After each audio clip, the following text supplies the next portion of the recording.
It's section 2 coming up. We just finished Attract, and now we're moving to Prepare. This next section of the town hall will focus on preparing our CSD students to work in the school setting. I'll give you a little background first.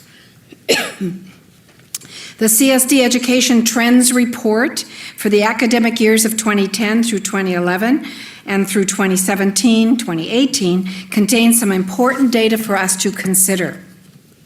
Total enrollment for speech-language pathology master's programs is on the rise. You'll see from our data here that 30% increase over the 2010-2011 school year. Continuing on, we look at degrees granted. We see that SLP master's degrees granted have increased over the past 10 years from 6,400 in 2008-2009 to 8,500. Our next one is to look at male student enrollment continuing to hover close to the 5% level. Not much change made there. Now we're looking at minority student enrollment, and we see that there is an upward trend of minority student enrollment, but there's still much more work to do in this area.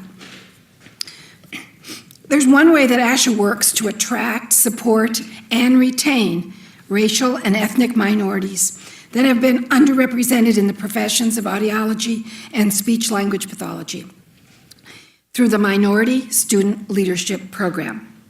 We now have the opportunity to hear Vicki Deal-Williams tell us more about how this program works. Hello, I'm Vicki Deal-Williams, ASHA's Chief Staff Officer for Multicultural Affairs, and I want to provide you with just a bit of information about ASHA's Minority Student Leadership Program.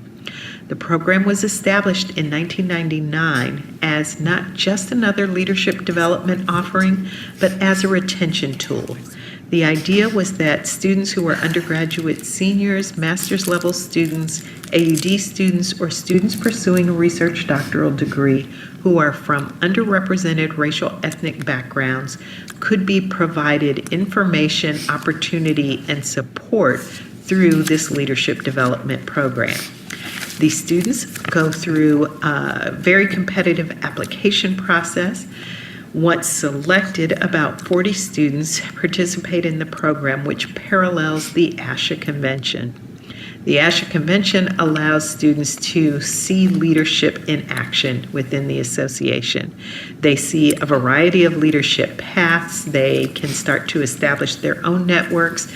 They actually undergo skills building practice, and these students understand the kinds of opportunities and resources that are available through the association. They become quite the ambassadors for the association.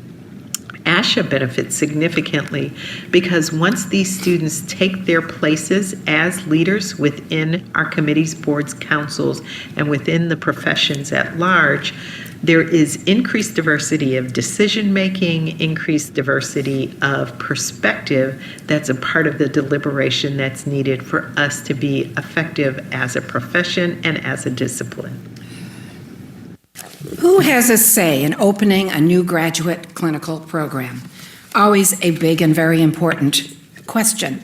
This is a very complex chart here, but it gives you a wonderful view of how many agencies are involved, how many different programs need to go through steps along the way. And all of this is part of opening new graduate clinical programs. We always are asked, why aren't there more? There's reasons that it takes the length of time it does, so a quick look at this right now will show you that there's need for administrative and president provost support. Many agencies and organizations have put into whether and how a new program is developed or approved. You see in the next category that there is state higher ed agencies and boards of trustees that assist with this decision making, and that the State Department of Education and the Council on Academic Accreditation from ASHA offers resources and provides support to institutions that want to open new programs. Please take some time and look this over when you can. Let's take a look now at scholarships. There are several more than we first realized.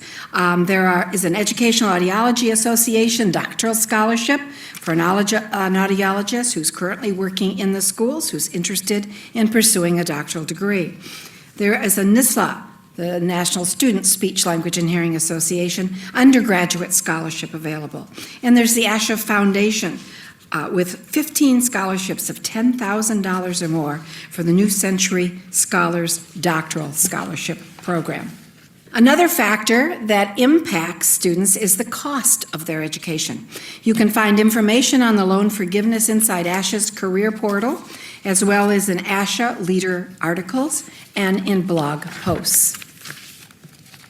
Here is an ASHA member to share some more information with you. She is the State Education Advocacy Leader Champion, Nancy Koulis. Nancy tells us more about loan forgiveness. She is heavily steeped in this topic for her work as a co-chair of Nevada's Coalition to Address Personnel Shortages. I learned a great deal from Nancy. I think you will too. Hi, my name is Nancy Koulis. I'm a speech-language pathologist and co-chair of the NISHA Coalition to Address Personnel Shortages. I would like to share with you some information on loan forgiveness programs. States may participate in U.S. Department of Education's Teacher Shortage Area Loan Forgiveness Designation Program. SLPs can participate in Teacher Shortage Area federal programs which provide some loan forgiveness for specific types of student loans. I'm going to tell you about two Nevada school-based colleagues who obtained the forgiveness for the highest amount of $17,500 and how they did it.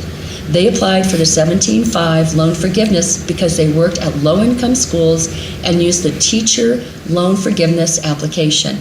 When I say teacher, I am saying educator, I am saying school-based speech language pathologist. To qualify for funds from the Teacher Loan Forgiveness Program, you must be employed as a full-time teacher, school-based SLP, for 5 consecutive complete academic years at an elementary or secondary school or an educational service agency designated a low-income school and listed in the Teacher Cancellation Low-Income Directory. Let me tell you about how 2 of my Nevada SLP colleagues sought and obtained $17,500 in loan forgiveness. One colleague was completing her 5th year in a district when she began the process of seeking loan forgiveness. Her 5 years in the district were consecutive years and at a designated low-income school. She completed the teacher loan forgiveness application, had her service verified by the district speech and language administrator, and received $17,500 in loan forgiveness. My other colleague needed to wait until she had completed the 5 consecutive academic years at designated low-income schools. She had more than one school and all needed to be designated low-income for her to be able to apply for the teacher loan forgiveness program. She had already paid $20,000 in loans and the $17,500 in loan forgiveness totaled it out. She had completed the teacher loan forgiveness application and her service was verified by her school site principal. Both of my colleagues checked the eligibility requirements for the teacher loan forgiveness program and in finding they met them, pursued forgiveness for their loans. They completed the paperwork and submitted it after they had finished and completed their full-time 5th consecutive year at a designated low-income school or schools. I'm hearing about other SLPs around the country who have done the same. This is good news, and more resources on loan forgiveness will be available on the website for this town hall. Thank you, Nancy. It's time for our questions for our panel again. Some of you are sending them in. I appreciate that. I'll begin with my questions. What are some unique things that universities are doing to prepare school-based SLPs to enter the workforce? We're going to start with Chuck on this. We want to hear especially about involving tuition assistance and loan forgiveness for these students. Thank you, Judy. The first project that I was involved in was with a grant through the Ohio Department of Education. They had collaborated with, I think it was 9 universities in Ohio to develop an online master's program that would increase the number of graduates in speech pathology. And then out of a population of those graduates, they incentivized them to work in hard-to-fill school districts by providing tuition assistance and some stipends for that. They'd also provided, the Ohio Department of Education provided funding for telepractice and e-supervision. In my job as a graduate coordinator, I also do a lot of academic advising and want to make my students aware of the Teach Grant opportunity. It's a program where if you are living in a state where there is a current recognized school SLP shortage, you can be eligible for some tuition assistance. This was new to me. I'm new to the role as a graduate coordinator, and my university wasn't recognizing speech pathology as one of the shortage areas, and so I had to work with my Department of Financial Aid to get them to recognize speech pathology as a shortage area, and then I was able to, once that was recognized, advertise that to my students, and so now I have the ability to offer some tuition assistance to students now who intend to, after graduation, work in a school district that serves low-income students. In addition to the tuition assistance, there is a couple more loan forgiveness programs to kind of build off of what Nancy said. There's the federal Perkins Loan Forgiveness Program. So if you are working in a public school district or a nonprofit elementary or secondary school for 5 years, you can be eligible for 100% loan forgiveness from your Perkins loan. And then there's also the Public Service Loan Forgiveness Program. There are some additional qualifiers for that, but after making 120 monthly eligible or qualifying loan payments, you can be eligible to have loan forgiveness for the remaining parts of the loan that you've taken out. You need to be part of the direct loan payment program, and you also have some requirements in terms of which school districts or nonprofits are eligible, but that's another loan forgiveness option that individuals can pursue. Thank you very much. What would you like to add to that, Janine? Well, in addition to the grant sources mentioned by Chuck, there's also the Office of Special Education Programs within the Department of Education has a series of grant competitions aimed at preparing personnel to work in shortage areas like speech-language pathology. One particular grant competition is preparing related service personnel grants. These grants provide tuition support to students with the expectation that upon graduation they will work with children with disabilities. I myself am the product of an OSEP Leadership Personnel Preparation Grant, and I've been fortunate to be able to pay that forward in securing grants so I can provide tuition support to graduate students. One particular grant that I have at the present moment is called Linking Kids to Speech-Language Pathologists, or LINKS. LINKS is designed to train 40 graduate students over a 5-year period to use telepractice as a way to fill openings in school districts. Through the grant, our students complete 2 didactic courses specific to telepractice, 2 clinical telepractice rotations, and a full-time rotation in a school setting. The students receive tuition support and an incentive for their participation in this extra coursework on top of the standard master's program. Upon graduation, students are expected to work with children with disabilities for a 3-year period in fulfillment of that service obligation. To date, we've had 24 students who have completed LINKS and graduated with a master. Of those 24, 67% of them are working in a school setting, and of that group, 81% of those are in rural schools. In addition to LINKS, we have a second personnel prep grant at the University of Kentucky. That one is designed to train graduate-level SLP students and special education teachers to work collaboratively in order to meet the communication needs of children who use AAC. So there are other competitions from the federal government, and so thank you, U.S. Department of Education, for those opportunities. Well done, thank you. Jeff, would you like to chime in on that? Yeah, at Northern Arizona University, we have an innovative program that allows practicing speech-language pathology assistants and those working on waiver to attend a program part-time. And this allows them to work during the school year, come to Northern Arizona University during the summertime, and then complete some part-time online coursework while they're working full-time in the schools. As part of this program, we've received some assistance from the Arizona Department of Education that allows us to provide some financial support to our Arizona resident students. In addition, all of our participants, all of our students in the program receive in-state tuition for the time that they're on campus. So it's a real benefit for those out-of-staters to come to Arizona and receive that in-state tuition. One of the things that I would say is that Lori mentioned earlier about growing your own. And I have literally seen paraprofessionals go through the steps of becoming a paraprofessional speech-language pathology assistant and then earning their master's degree in clinical speech-language pathology without ever leaving employment with that school district. Those are good stories to have, aren't they? Wonderful. Let's return to Janine. What can we do to encourage SLPs employed in school settings to accept student interns?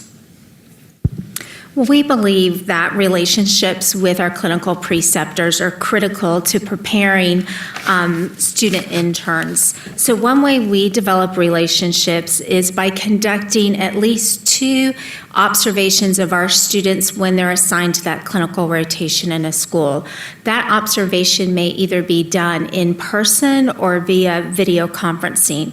We feel like that this face-to-face interaction with our supervisors helps to humanize who we are at the university. It gives the supervisor a name and a face to go with those emails and the things we are asking you to do. We also see it as a time that we can begin to collaborate with that supervisor, identify the work setting, the demands of working in a school, so we can better prepare our students to work and provide high-quality services in a school setting. A second thing that we do is we try to say some thank yous. We do not have the financial resources to provide incentives for supervising students like some universities do. So we've looked at other means of saying thank you and acknowledging what you do as a preceptor. One way we do that is by providing CEs. We are an ASHA CE provider, and so we are able to offer those to our supervisors. A second thing that we do is we have found that food goes a long way.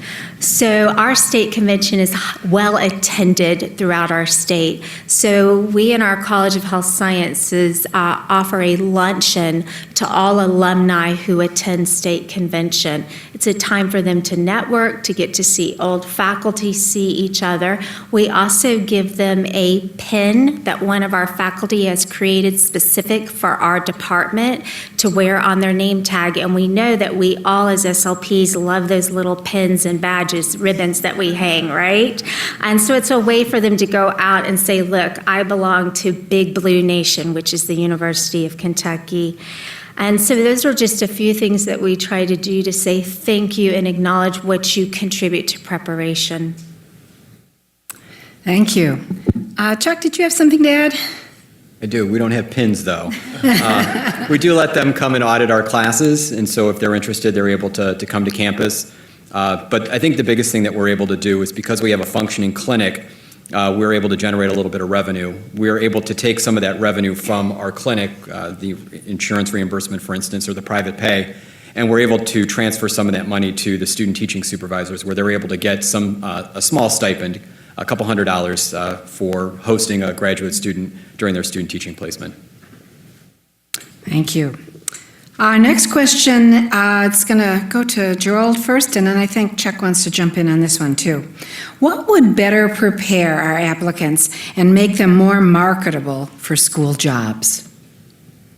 That's a good question, and I think that there are a lot of factors that play into that, but starting at the program level, I think when you get into advising and preparing your students to step out into the world of work, you can work to ensure that they're building their self-confidence, that they not only focus on their academic and clinical skills that everyone gets as a part of the graduate program, but how do you sell yourself? What does it mean that you have this education now? How do you go out and say, I have these specialized experiences, I've gotten this opportunity, and the skills that I have can work across any setting, particularly in schools? Because we think about preparing individuals for medical settings, going into clinics. Those same students who are in ICU, who are receiving intensive care are going to eventually migrate into the schools, right? So we need that confident, marketable SLP to say, I can support students and their educational needs from a communication perspective. Again, I'm going to harp on mentorship, seeking out a mentor, going out and saying, I need some support. I'm walking into this profession. How can you guide me? And I think one of the other skills that we all can possess and that you can possess as a professional coming in is to take on the sense of cultural responsiveness. You're going to walk into a school environment where you're going to meet people, families, administrators, staff, your students that you're going to work with that come from a variety of perspectives, a variety of locations, a variety of backgrounds. So just having cultural humility is going to be important for you to ensure that student success. Thank you. Sure. We have time for a quick answer, so here's a quick question. I'm going to send it to Kathy. How can I help my district school board understand the importance of allowing our SLPs to supervise graduate students? Well, first, I think we need to start by building a relationship with our school boards. I know when I was a practicing SLP, that was not common practice. I never went to the school board meetings, and I think it would be helpful if within your speech cohort, if maybe SLPs could take turns to make sure that there's always someone there representing the speech cohort or speech cadre to learn about the role of the school board and how to get involved. So I think that first and foremost, we need to build that relationship with the school board so then we can educate them about our needs.